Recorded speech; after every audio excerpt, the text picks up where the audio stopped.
Hello friends, நல்லா இருக்கீங்களா?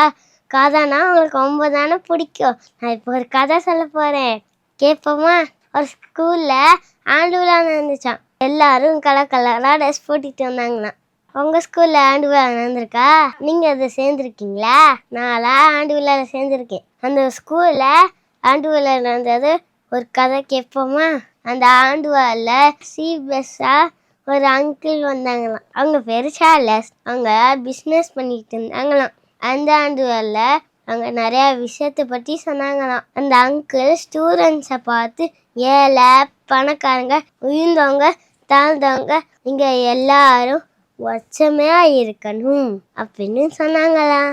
அவங்க பேச முடிச்சோடனே எல்லாரும் கை தட்டினாங்களாம். அதுக்கடுத்து நாடகம் டான்ஸுலாம் நடந்துச்சான்.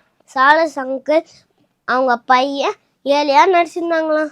அவங்க வீட்டில் வேலை பார்க்குற பையனோட ட்ரெஸ்ஸை கொடுத்துருந்தாங்களாம். அந்த வேலைக்காரன் பையன் சார்லஸ் அங்கிளோட பையன் ட்ரெஸ்ஸை போட்டிருந்தாங்களாம். உனக்கோர பையனை நடிச்சாடாம். இந்த பார்த்த சார்லஸ் அங்கிளுக்கு ரொம்ப கோவம் வந்துருச்சான். உடனே அவங்க சேர்லேருந்து டக்குன்னு எந்திரிச்சாராம். இந்த பார்த்துட்டு இருந்த ஸ்டூடெண்ட்ஸ், இப்போதான் அங்கிள் எங்களுக்கு சொன்னீங்க சமமாக நடத்தணும்னு, நீங்களே எப்படி பண்ணுறீங்க? இதெல்லாம் கேட்டோன்னே சார்லஸ் அங்கிளுக்கு நம்ம செஞ்ச தப்புன்னு நினச்சாங்களாம். அன்னைக்குலேருந்து வேலைக்காரன் பையனுக்கு அவங்க பையன் மாதிரி நடிச்சாங்களாம்.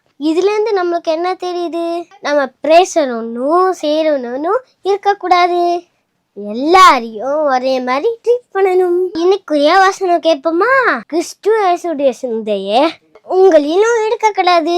பிலிப்பியர் 2:5. பேச்சில ஒன்றும் குறையில்ல, செயலில எதுவும் இல்ல, உடையில நடையில குறையில்ல, உள்ளத்து தூய்மை இல்ல. அன்பு வேண்டும் தம்பி, அடக்கம் வேண்டும் தங்காய், இயேசு காட்டும் பாதை சென்றிடு.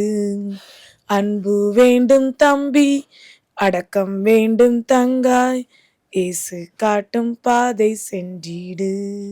S Joe, signing off. By.